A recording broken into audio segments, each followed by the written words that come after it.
Saskatoon has a new homeless action plan. Why frontline workers say it may not go far enough. A season of detours. The concerns construction season is driving for some motorists. And a Saskatoon teen chips her way into the history books. This is CTV News with Chantel Saunders. Good evening. We begin tonight at City Hall, where councillors have put their support behind a new homelessness action plan that lets community organizations lead the way. Keenan Sorokon has more on the strategy and the gaps identified by council. After more than a year, the city has finalized its Saskatoon Homelessness Action Plan. The 30-page document, working as a framework to make homelessness rare, brief, and non-reoccurring, was approved by a city committee Tuesday, even if many things in the plan aren't city responsibility. Recommending that the plan be received as information and that the city's role in the plan be reaffirmed. Councillors and advocates at City Hall were hoping for a little more information. A point-in-time count from October, which found more than 1,900 people experiencing homelessness in the city, was the most relied upon figure in the report, even though it represents a snapshot of the day the count was done. We have by name data, but it is not sufficient enough to qualify what the needs are. Karen Kobison has spent more than a decade following homelessness policy in Saskatoon and thinks homelessness can be ended, but not without proper information. And councillors are looking for that data to inform decisions. We understand there's a big problem and that everybody's working hard to fix the problem, but we're not tracking our problem. Not at all. Affordable housing supply, addressing systemic barriers, and increasing community collaboration are the three priorities of the plan. Of all the action items to accomplish those goals, one stole the show above the rest: advocating for rental control, which the city quickly distanced itself from. What we're very specifically saying is the city is not weighing in on that. The action plan will now go before City Council for final approval. Keenan Sorokon, CTV News, Saskatoon. Detour signs are popping up in more areas of Saskatoon as the city makes its way through construction season. Tonight, we are learning more about what drivers can expect, including an update on what it will take to reopen the University Bridge. Hallie Mandrick with those details.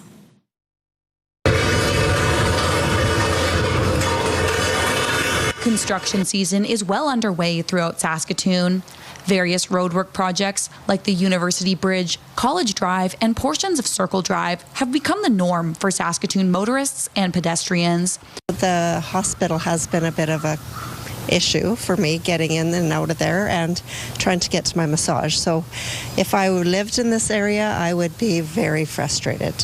I haven't been getting out that much, just kind of staying in my little space for now.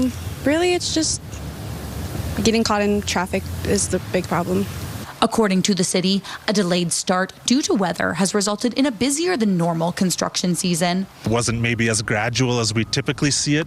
Everybody was needing to get out there and do the work to maintain the schedule, so it all started kind of, I think, all at once. But we have a lot of work in a short construction season, so we're pretty much everywhere throughout the entire city. The city recently announced that the University Bridge construction has been delayed to ensure that emergency vehicles have consistent access to Royal University Hospital and Jim Pattison Children's Hospital.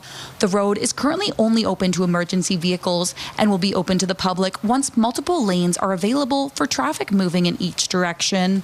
In a statement to CTV News, Medavie Health Services, a local ambulance provider, said, quote, "We remain in regular contact with city officials to receive updates and coordinate with partners on alternative access plans as needed. Our zone-based deployment model allows us to adapt to changing circumstances, and we continue to operate safely and effectively with no impact to patient care." While the construction can be a source of frustration, many have come to accept the roadwork that comes along with Saskatchewan's warmer months. I mean, it will get better, and hopefully it's going to be in better shape. So, I mean, we have to put up with it. The bridge is a hassle, but, eventually that'll be fixed. So, you can do what you do and use summer to the best you can. Hallie Mandrick, CTV News, Saskatoon. An overdose alert has been issued for Saskatoon following another increase in calls to the Saskatoon Fire Department. The Ministry of Health says Saskatoon firefighters responded to 90 calls for service between Friday and yesterday. In addition to the escalation in cases, the department is also seeing patients needing more help. That is including administering multiple doses of naloxone, performing CPR, and providing ventilation. The ministry says an unknown substance is circulating in the Saskatoon area, causing a higher risk of overdose. Fentanyl or other opioids might be mixed into the drugs.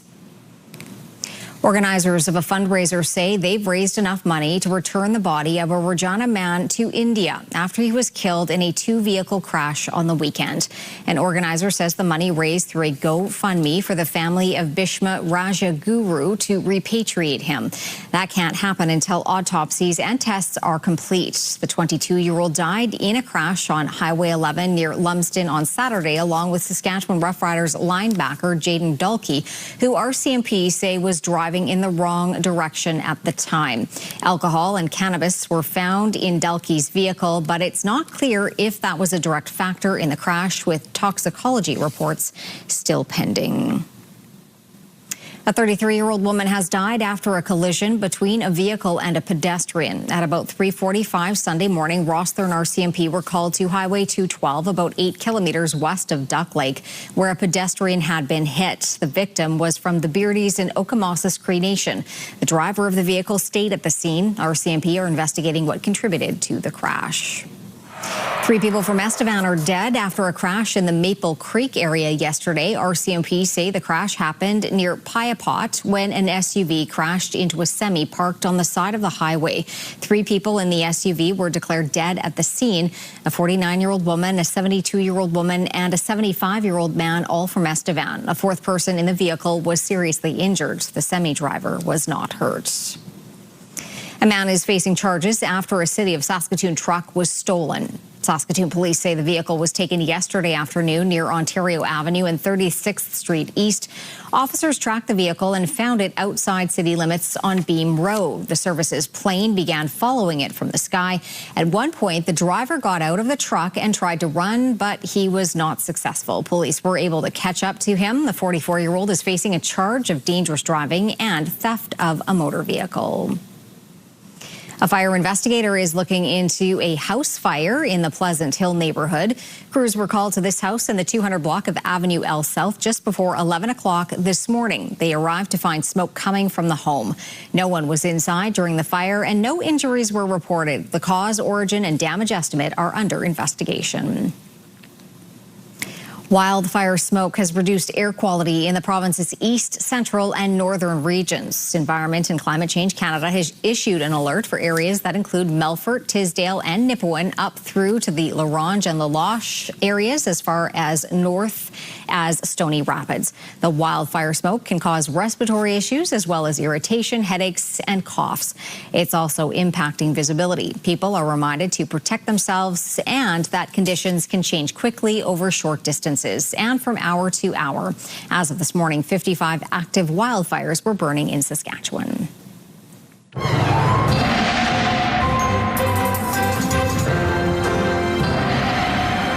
And Jeff, although no alert issued for the Saskatoon area, definitely sensing that smoke in the air. Sensing that smoke, and of course down in the southwestern part of the province, I won't be surprised if a heat alert is issued by Environment Canada, because right now there's one in place for southeastern Alberta. So we'll keep our eyes on all that. Not a lot to talk about in terms of active weather. We have a high pressure area that's sort of keeping the clouds away, but as we go through the afternoon, things heat up and we do have some pop-up showers, and that's going to continue into tomorrow. But we've got some hot temperatures on the way, and we'll talk more about that later on.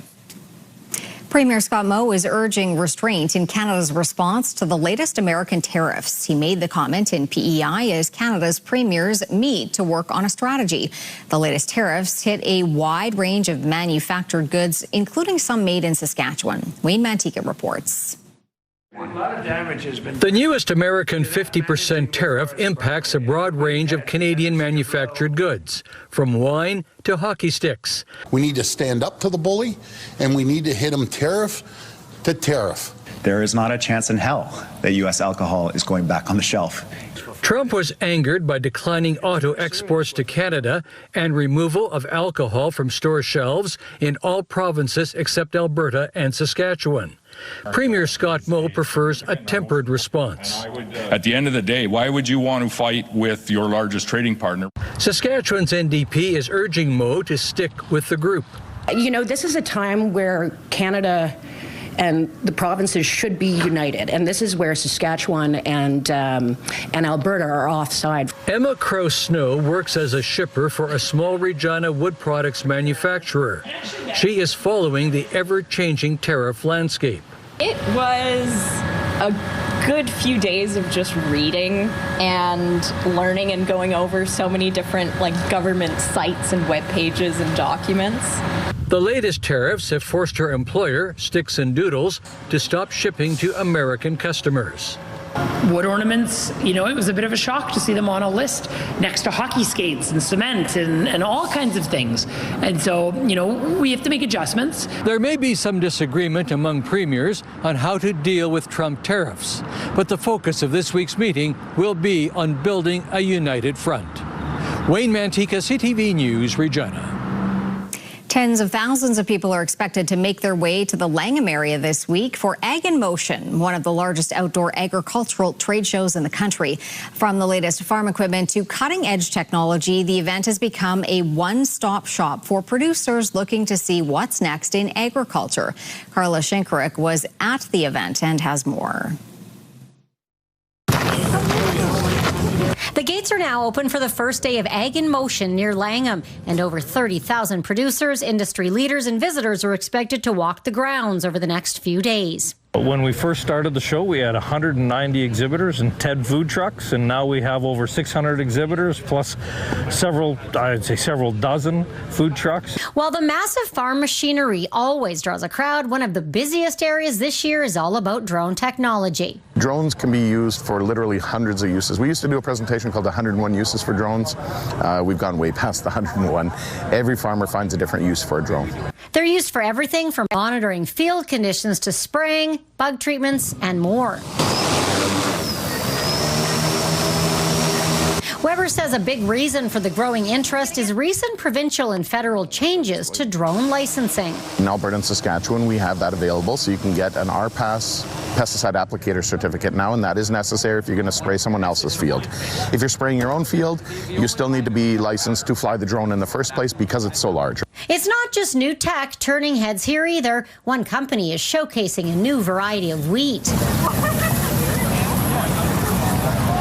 So this Saskatchewan company creates a wheat that is midge tolerant to help with those insects. And it also makes one variety that caters to the protein trend. AAC Walsh is a newer CWRS variety that we're bringing to market. If you're looking for that protein bump, it's definitely a variety that you can look at. This vast show boasts exhibitors and visitors from across Canada and around the world, including Mexico, the United States, and Morocco. Ag in Motion continues through Thursday. Carla Shinkaruk, CTV News, near Langham. The federal and provincial governments are exploring ways to continue agricultural activities at the Indian Head and Scott research farms. It comes after Ottawa announced the two were on the chopping block earlier this year. Sierra D'Souza Butts on what's next. 3 generations of Stephen Cole's family has worked at the research farms in Indian Head. I had a dad there that worked for 38 years. I had a grandpa that worked there for 30 years. I had an uncle that worked there for, I think it was 28 years. And then I had another uncle that was there. So we got close to 140 years probably into the research farm ourselves. Earlier this year, Agriculture and Agri-Food Canada slated both Indian Head and the Scott Research Farm near Wilkie for closure, creating major questions for the communities they're based near. A lot of concerns. I mean, it was where families, where employees were going to go, what were they going to do for employment that they've lost, what was going to happen to the research farm after it closed. But a new agreement will keep both farms operating into the future under the oversight of the provincial government. This was months of hard work to get local community engagement, to raise the awareness of this on a national level.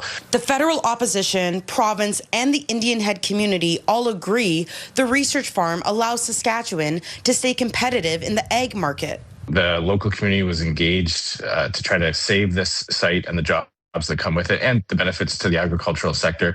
So we had roundtables, we had petition drives. The MOU really does assure that the two facilities will be remaining open. Cole says without support from the provincial government and Member of Parliament Andrew Scheer, the community would be at a loss. They realize the importance in agricultural study science. So it's a big thank you to them for stepping up and helping with keeping our research farm open and staying competitive in the market. Merritt adds discussions on the property's value and operation costs are still being discussed, with plans to have a more solid timeline for the takeover in place by fall. Sierra D'Souza Butts, CTV News, Indian Head.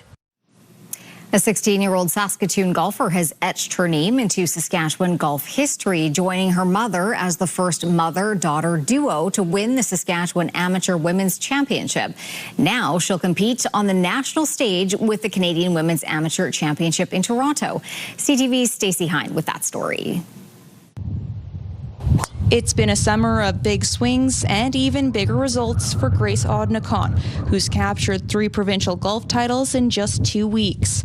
After winning the Under-19 and Under-17 championships, she claimed the Saskatchewan Amateur Women's Championship last Thursday. I struggled a lot on the front 9 the last day, so I came back on the back, and it felt really good to win. The victory puts her alongside her mother, Carla Odnakon, who won the provincial amateur title in 2018. The two became the first mother-daughter duo to win the championship. Grace says sharing a place on the trophy with her mother has been a long-time goal. The Golf Sask guy has been asking me about this since I was 10 years old, and it feels great to finally do it. With her mother by her side as caddy, the moment was made even more special. It was really exciting. I think Mom maybe at times was more nervous than she was, but she played really well, and I just tried to keep her calm and keep moving her forward, and I think it worked. Carla Odnakon brings plenty of experience to the bag. She played NCAA golf at the University of Nebraska at Kearney, won several collegiate tournaments, and was inducted to the university's Athletics Hall of Fame in 2012. She also believes her daughter has surpassed her. She is better than I was, so that's exciting. It's great to watch. Over the past year, Grace has continued to develop her game. I'm a lot more confident with it now, and I'm able to get it a lot closer to the hole. She continues to work on her strength and conditioning, so she's able to hit the ball a long way, a lot further than me. Now, the mother-daughter duo is in Mississauga, Ontario, where Grace will look to carry that momentum into the Canadian Women's Amateur Championship, with her mother back on the bag as caddy. Stacey Hine, CTV News, Saskatoon. Still to come, we hear how the tariff talks are playing out on the national level and what Canada's premiers have planned for alcohol sales across the country.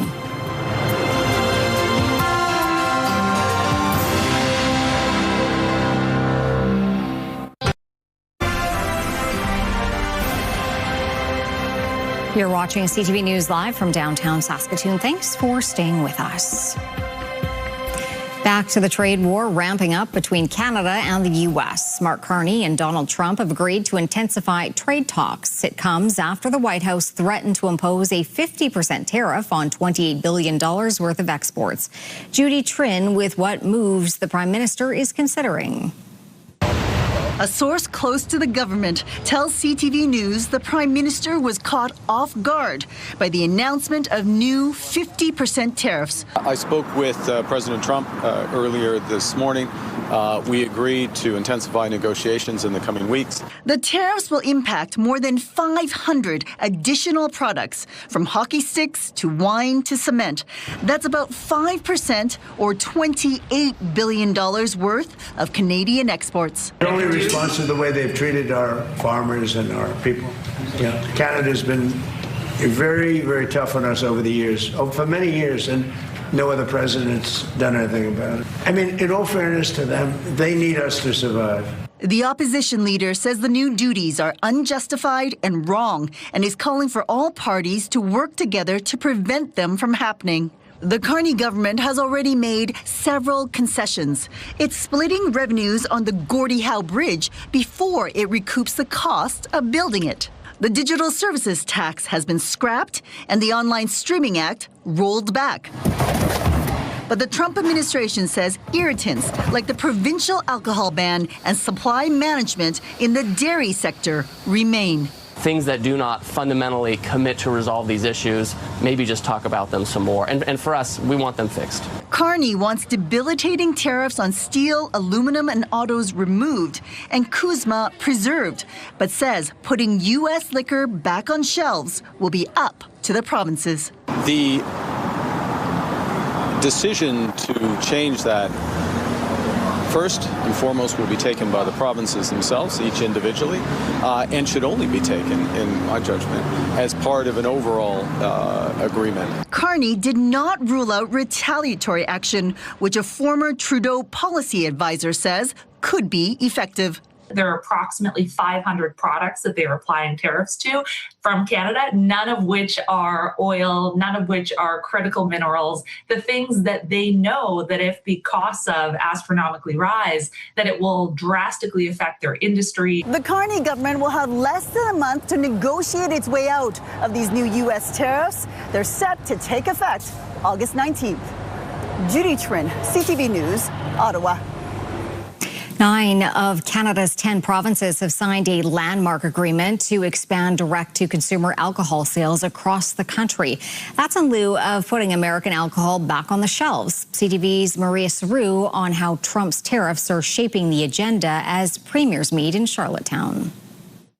We've got a very busy schedule over the next 48 hours, 72 hours, and this is going to make it a little busier. Donald Trump's tariffs meant some rearranging for PEI's Premier Rob Lance hosting and chairing this week's Council of the Federation meetings. And as his counterparts arrived, some were losing patience with the U.S. president. We need to stand up to the bully, and we need to hit him tariff to tariff. There is not a chance in hell that U.S. alcohol is going back on the shelf in British Columbia. And the idea of the president that he can bully us into whatever he wishes is incorrect. Several premiers said Ottawa has not asked them to reverse course on American alcohol bans. No, the federal government hasn't asked me to lift it, and I will be supportive of the decisions made by all the premiers and the Prime Minister. But Alberta and Saskatchewan already have. Both lifted their suspensions last year.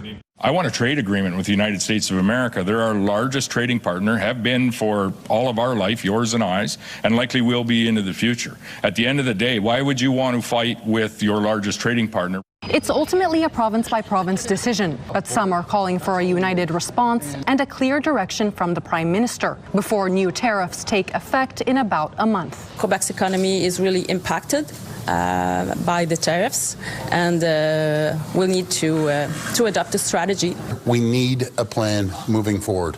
The premiers continue their talks tomorrow before Mark Carney joins them in person on Thursday. Maria Saru, CTV News, Charlottetown. Donald Trump pledged today to help Lebanon a lot, including assisting the country's army to move into villages that Hezbollah has withdrawn from.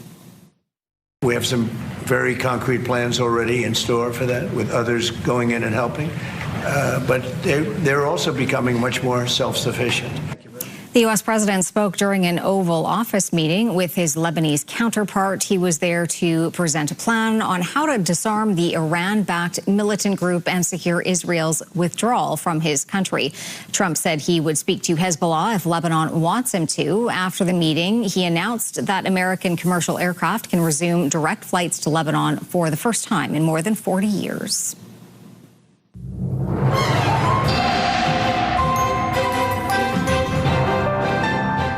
Is it safe to come outside? I'm Lady Penelope in quarantine at the Saskatoon Fringe Festival. I'm a bit of a germaphobe, but my therapist thinks I'm ready for visitors, so I'm boldly inviting you to the Refinery Theatre. While some folks drink to numb their living hell, I always drown my sorrows in Purell. And I may even venture outside if only someone can tell me, what's the weather going to be like? Lady Penelope, I'm the guy who can tell you that, yes.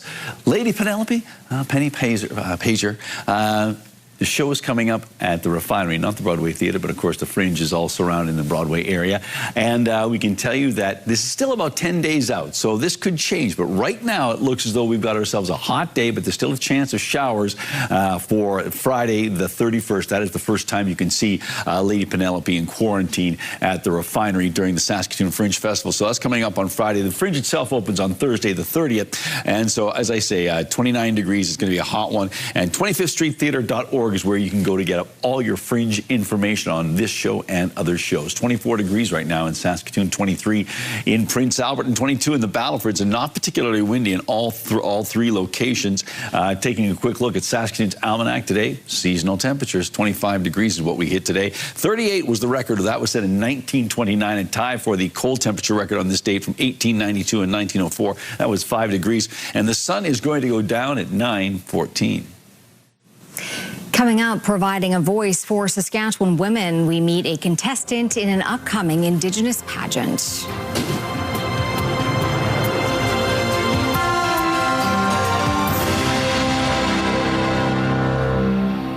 With the Cross Canada Race is on. Watch The Amazing Race Canada right here on CTV or stream it on Crave. Then join me in the morning. I'll talk to the second eliminated team. Okay, let's take a look through the live lens of Skycam. You can see a little bit of haze out there, so certainly there is some of that is certainly wildfire smoke. Some of it is just the respiration of the heat and the moisture. But it all taken together, it makes things a bit uncomfortable. But temperature-wise, things are looking not too badly. Let's take a look and see what we've got going on with our satellite and radar shot here. You can certainly see a lot of daytime heating popping up, particularly down where it's hottest down and across pretty big chunk of the states. And we're on the edge of that heat dome, and some of those pop-up showers are starting to filter in from Alberta into Saskatchewan, but they tend to be relatively short-lived or short-lived, depending on who you're talking to. 24 degrees in Saskatoon, 23 in Prince Albert, and 22 in the Battlefords. Not really windy at all. On to our hot spot. That was Maple Creek at 26 degrees. Collins Bay, the cold spot, at 7. Around the province we go, where it's currently 22 degrees in Lloydminster and Estevan, 24 in Swift Current, Moose Jaw, and Regina, 23 in Yorkton. Making our way into a closer look in central parts of the province in the northern grain belt. As you can see, temperatures really sort of clumped in and around that 22 or 23 degree mark. Some places getting a little warmer. Rosetown's at 25. Some places a little cooler. That's Waskesiu at 20. Up north, is it hot? Yeah, pretty much. Temperatures in and around that 24 degree mark for much of northern Saskatchewan. So temperatures pretty much seasonal for that part of our province as well. 26 degrees right now in Maple Creek, 20 in East End, 24 in Weyburn and Last Mountain. And as we get closer to the eastern side of the province, temperatures drop down into the low 20s. Now on to our forecast models. The computers indicating that not much is going on. That high pressure center really taking care of business. And so the pressure lines not very close together, so not a windy day in store for Wednesday. But we do see some daytime heating, and as we make our way into just afternoon, yeah, we start to see some pop-up showers in between Saskatoon and Prince Albert. Right now, there is a severe thunderstorm warning for southwestern Saskatchewan, and that is south of the Battlefords, west of Saskatoon.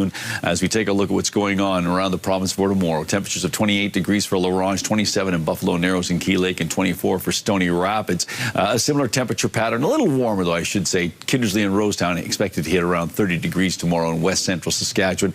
Into the high 20s, low 30s for southwestern parts of the province. A little cooler, but still on the hot side of seasonal for southeastern Saskatchewan, in and around 28 degrees. And that's true of east central Saskatchewan as well.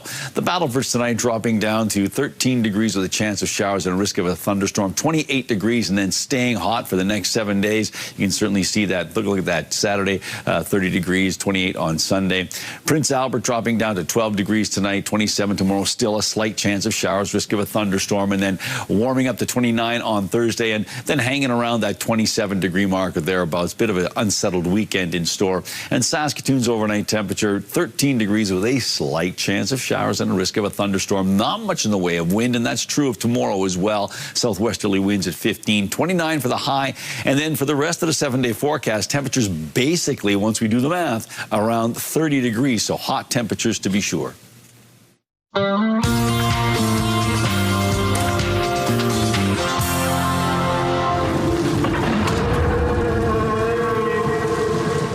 Kaylee Hoddle, known for her role in Godzilla vs. Kong franchise, has died in a crash in Maryland. The 18-year-old Texas actor grew up in an all-deaf family spanning 4 generations of deaf relatives on her father's side.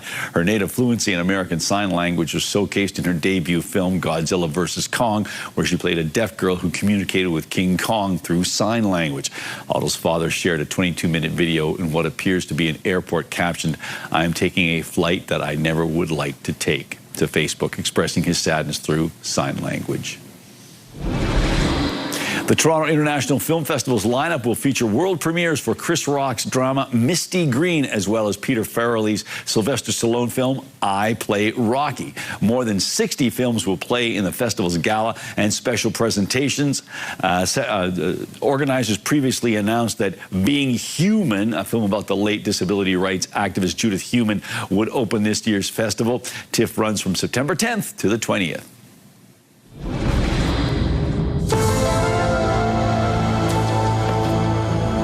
Well, it seems the truth is still out there. That's Gillian Anderson reprising her character of Dana Scully. But this latest case she's investigating isn't for a new show. It's for a new X-Files themed Lego set that will hit stores on August the 4th.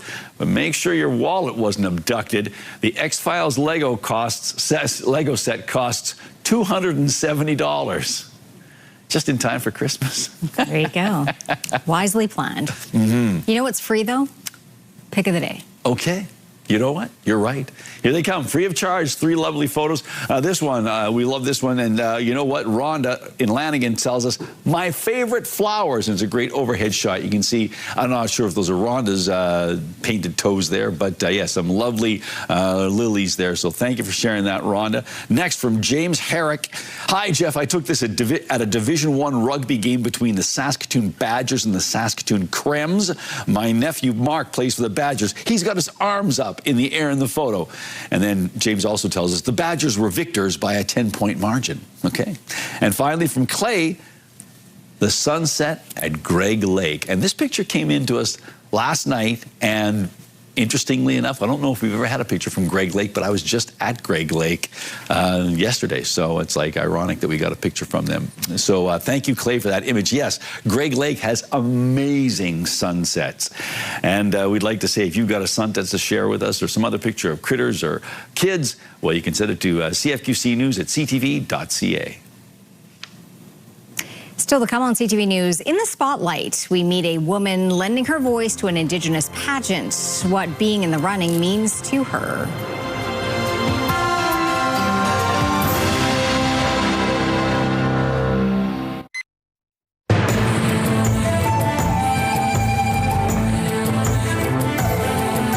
Greetings, everyone. This month, 20 contestants will meet in Ontario to find out who will be the next Miss Indigenous Canada.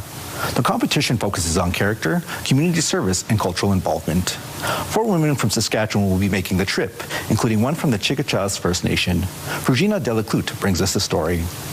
Kiana Cody stands in front of a sign honoring an advocate and long-serving chief of the Ojibwe First Nation.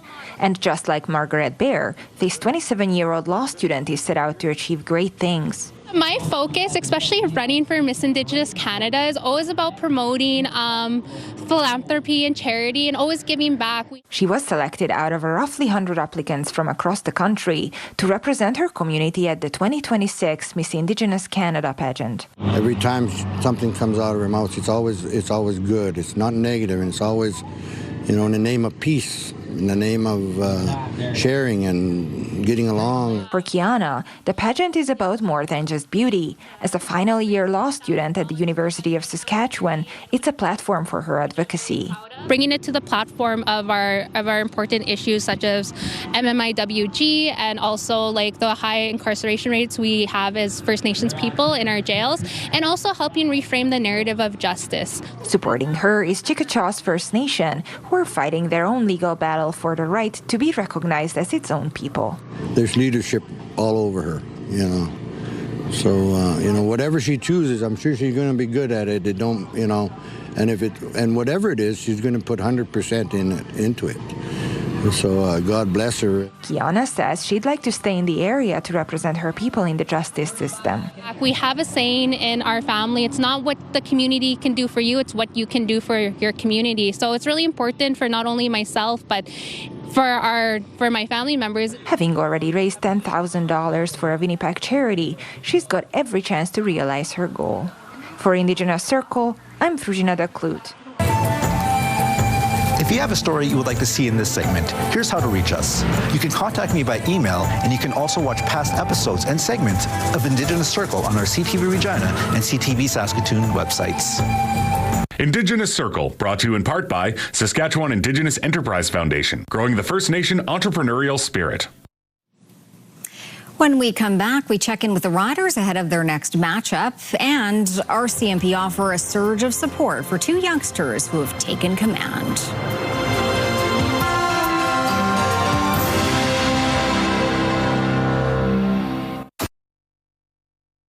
Here's what's happening in our community. The Shakespeare on the Saskatchewan Festival presents a swashbuckling Much Ado About Nothing and a contemporary Julius Caesar this summer. You can catch these productions until August 23rd. Chariot Fest is set for this Sunday. It starts with a colorful chariot procession followed by cultural performances and a free vegetarian feast. Everyone is welcome. You can submit your community event by visiting our website and clicking on Community Calendar or scan the QR code on your screen.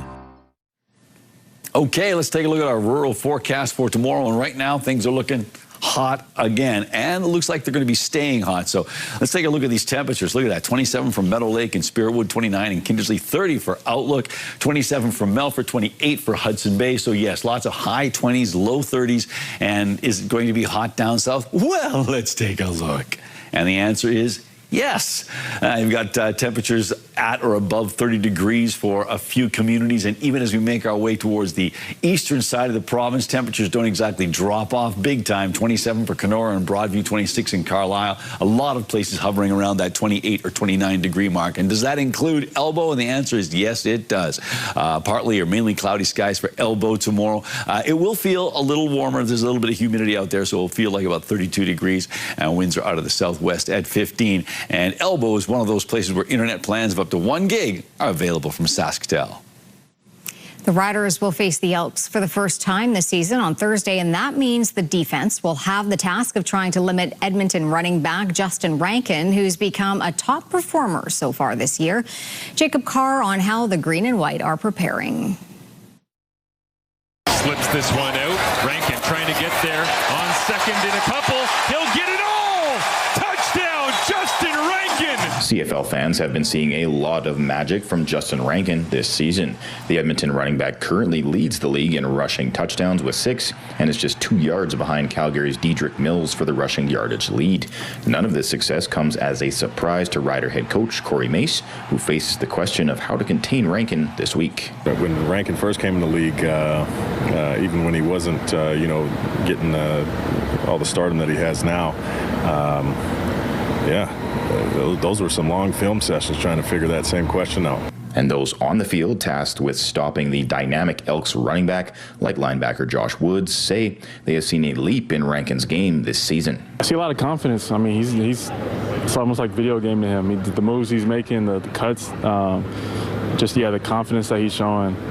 He's really taking a step this year. Saskatchewan's defensive line will also have a say in limiting Rankin's productivity on Thursday. Some saying the mixture of Rankin's talent and a unique Edmonton run scheme will pose a formidable challenge. A lot of different looks with extra guys outside the tackles, extra guys coming in behind the tackles. So I think it's hard to tell exactly what you're going to get with him, and I think it helps him get bigger holes. Along with Rankin, the Riders will also have their hands full with the likes of quarterback Cody Fajardo and receiver Alex Mack, who built up solid chemistry and familiarity during their time in Montreal. There's a reason Cody wanted him there, almost like an emergency blanket. There's a lot of times where stuff's going on and he's going to try to find him. That's his boy. The winner of this early season battle will have sole possession of first place in the West Division. Jacob Carr, CTV News, Regina.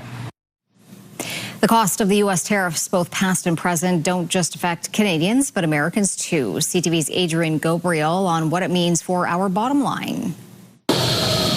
From tariffs on Canadian dairy and cereal to made in Canada plastics to additional swings at Canadian wood products. All of this is extra taxes that American consumers and businesses are going to have to pay.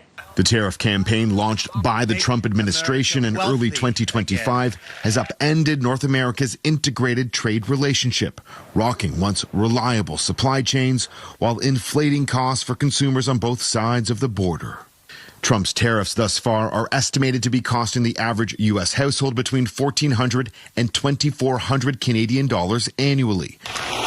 And that could spike if these new tariffs go into effect in less than 30 days. Probably the one that's going to have the biggest impact is tariffs on Canadian cereals and dairy. This is going to drive up grocery prices even further for American consumers. It's really going to hurt American families. North of the border, wallets here are also feeling the pinch. Canadian households are absorbing an estimated $2,300 to $2,700 in higher annual costs since the tariffs came into effect. It's making life worse for Canadian families and for American families. The tariff cycle has also impacted the Canadian economy. Economists are estimating a reduction in Canada's GDP by 1.5 to 2%. The country also lost roughly 61,000 manufacturing jobs since January of last year, when President Trump's second term began. There's a reason why we need to hold our breath here. There's a reason why we have to take this seriously. I can imagine the pain that so many of the exporters are feeling. As Canada's economy hangs in the balance, many market watchers believe the federal government's response needs to be measured, in part to protect the cost of living for Canadian consumers. Economists point out that there was no significant reaction from the markets following President Donald Trump's most recent tariff ultimatum. One theory is that the markets may believe that Washington and Ottawa could reach a trade deal in the weeks ahead. Adrian Gobriel, CTV News, Stouffville, Ontario. Coming up, offering a lifeline to a critter in need of help. Then in command, we meet a couple of young women rising in the ranks of the RCMP. Select Hair Services brought to you by Sage, the beauty bar. Stay with us. We've got another full night of great shows for you right here tonight on CTV. Well, two Texas paddleboarders were out on the water when they spotted a drowning raccoon and did what they could to rescue the little critter. While fishing on Lady Bird Lake near Austin, the two paddleboarders spotted the struggling raccoon in the lake. Initially, thinking it was a dog, they jumped into action. One scooped it up using their paddle and brought it aboard.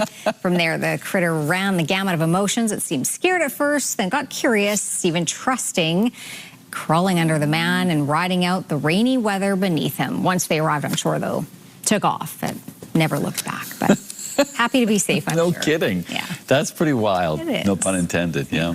Mm-hmm. All right, a couple of girls. What were they out doing paddleboarding in the rain? Yeah. Well, maybe they got caught in the rain. Maybe it was okay before. Who knows? A couple of girls from Alberta were tasked with being co-commanding officers at RCMP Depot in Regina. Maya and Haley donned the red Surge uniform, the Mounties, and participated in the Sergeant Major's Parade at the RCMP Training Academy. The annual event is organized by the Kids with Cancer Society, allowing two children who have been diagnosed with cancer an RCMP dream experience.